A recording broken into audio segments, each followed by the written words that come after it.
Hi there, I'm Lisa from Imagine If Libraries, and I'm going to share the start of another book with you. This book is called A Good Kind of Trouble, and it's by Lisa Moore Ramée.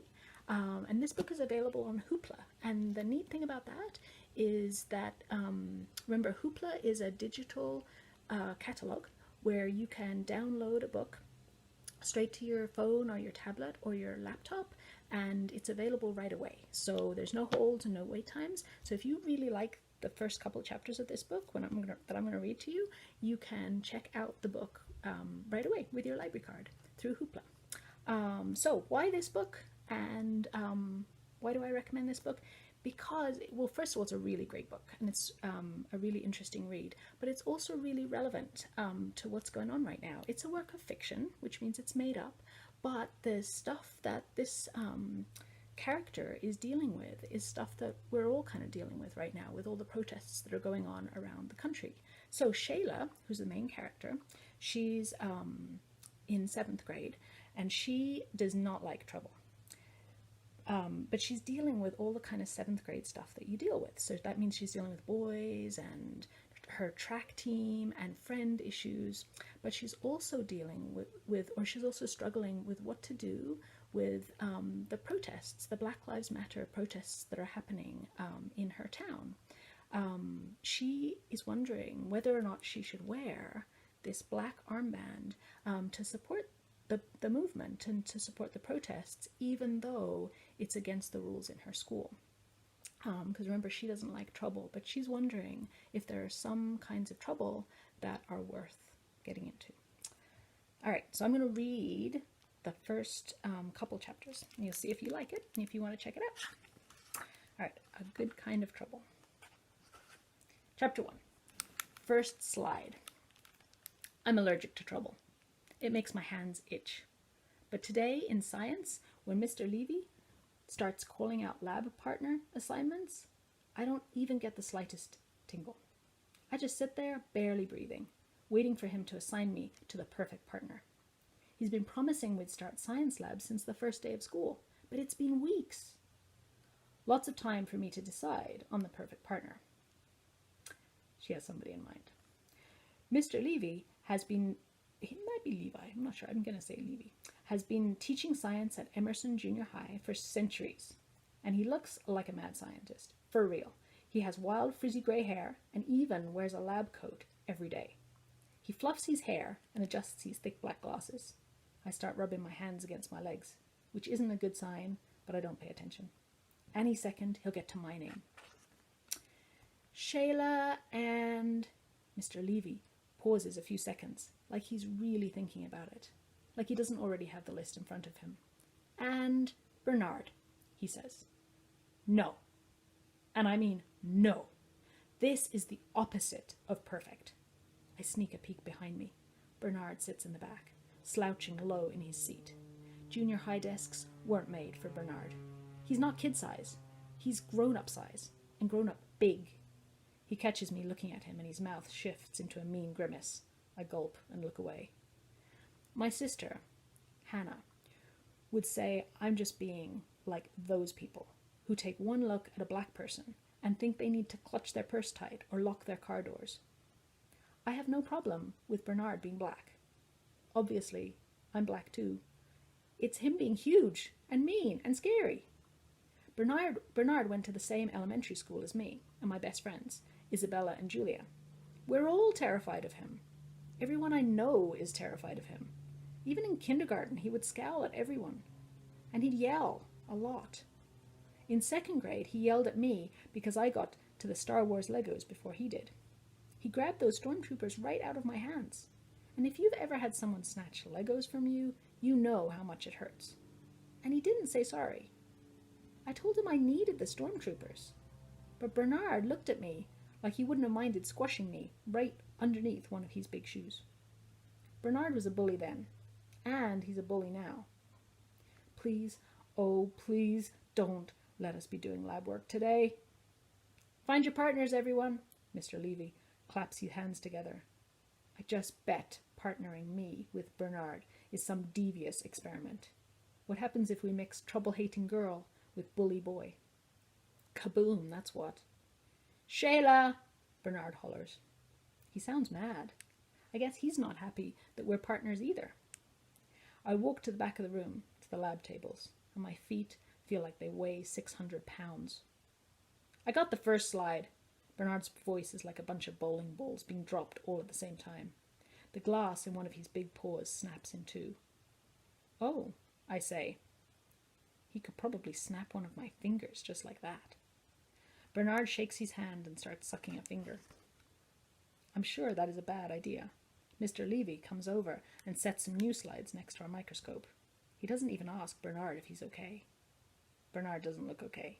He looks angry, which is basically saying he looks like Bernard. Stop messing around, Mr. Levy tells Bernard. I wasn't, Bernard booms. Mr. Levy shakes his head and walks away. After that, Bernard won't even look in the microscope. He shoves the stack of slides at me, like it's my fault he broke the first one. The top slide has a tiny green-brown thing on it, and when I peer through the microscope, I can see it's a bug leg. I think it's from a grasshopper and write some notes about it, and try not to study Bernard. I don't know if I should say anything to him. I don't want to make him even more mad. When class is over, he gets up fast. He knocks his desk to its side, and instead of picking it up, he storms out of the room. You bet Mr. Levy frowns hard at that. I pick up Bernard's desk before leaving class. Maybe, since Mr. Levy didn't have to pick it up, no one will get in trouble. But my hands itch anyway. Chapter 2. Triangle Friends. We have a break right after second period, and it's the first time of the day when I can meet up with Isabella and Julia. When we got our schedules on May's Day, we couldn't believe out of our 6 classes we didn't have one together.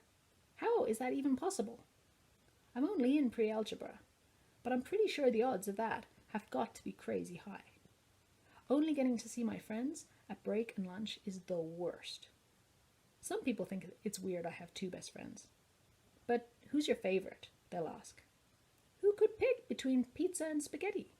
They're both the best.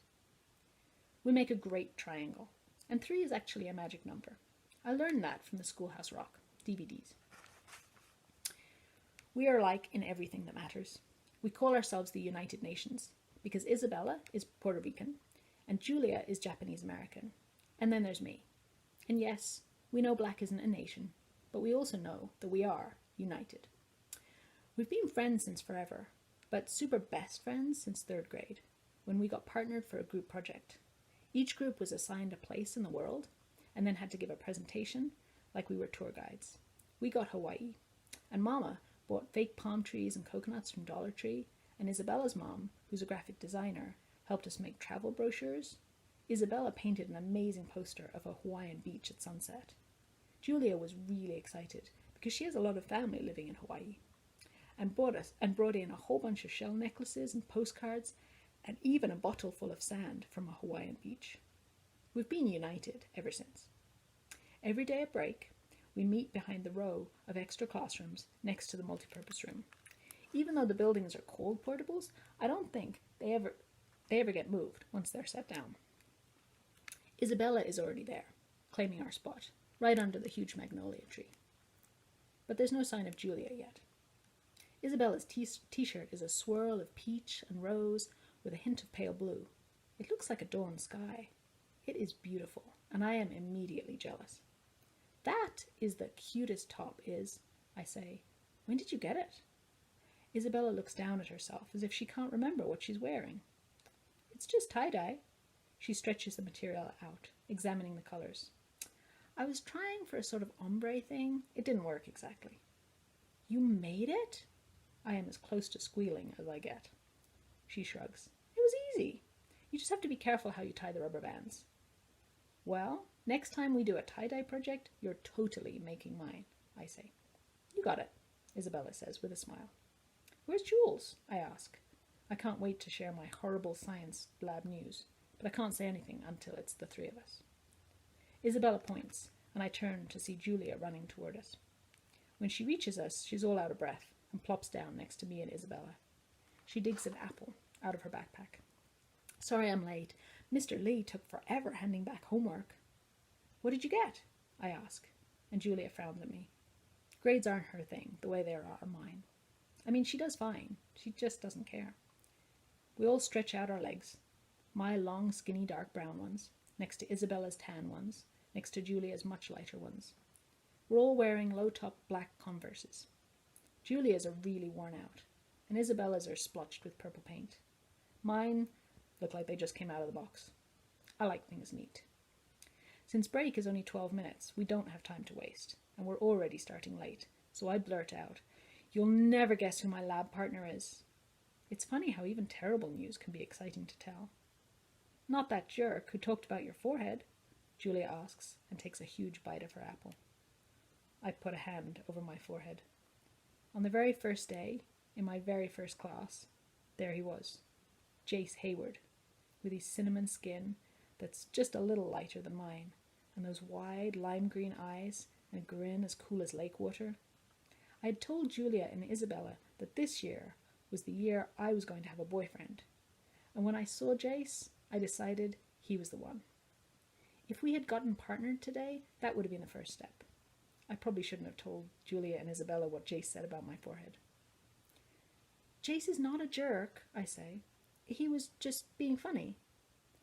Although it didn't feel funny at the time. He called me Jimmy Neutron, and if you've seen that old movie, you know calling me that wasn't any kind of compliment. Jace said it pretty loud, and it made me feel like I'd swallowed a piece of coal while it was burning. It's true I have a really big forehead. There is exactly 4 inches of space between my eyebrows and my hairline. I know it's 4 inches because I measured it one day after hearing someone call me 5-head. If you don't think 4 inches is a lot, go get a ruler and measure your own forehead. I bet you get a 2, possibly a 3. If you hit a 4, hey, I feel you. But I am more than my forehead. Jace just needs to find that out. Isabella holds up her fists like she might punch somebody. "If he's mean to you again, we'll get him." She tightens her lip over her braces, trying to look tough. But she just looks ridiculous. Isabella doesn't have a tough bone in her body. "Thanks, Iz," I say. "I'll definitely knock on your door if someone messes with me." That makes me think of Bernard. He broke those slides like they were nothing. "I hate when people are mean," Isabella says, and grabs some of my baby carrots. "He wasn't being mean, Iz," Julia says and laughs. "He was just being funny. Know what I'm saying?" "Of course we know what you're saying, Jules," I say, nudging her with my shoulder. She raises her eyebrow at me. "You're not supposed to say that after." "Say what?" I ask. "When someone says, 'Know what I'm saying?' it's not like a real question," Julia explains. "It's an expression." Isabella taps me with a carrot. "Are you going to tell us who your lab partner is or not?" she asks. "Bernard." I make my voice go really low. "He went off in class today, breaking stuff and knocking his desk over." "You have to change lab partners," Isabella squeals. "I know," I say, eyes widening. "Well, you're doomed," Julia says, matter-of-factly, like she's all ready for my funeral. "Real helpful, Jules," Isabella says, shaking her head at Julia, then looks at me. "Maybe Mr. Levy will change partners each lab?" "But what if I'm stuck with him?" I ask. "You said you wanted a boyfriend," Julia says, and then she busts up laughing.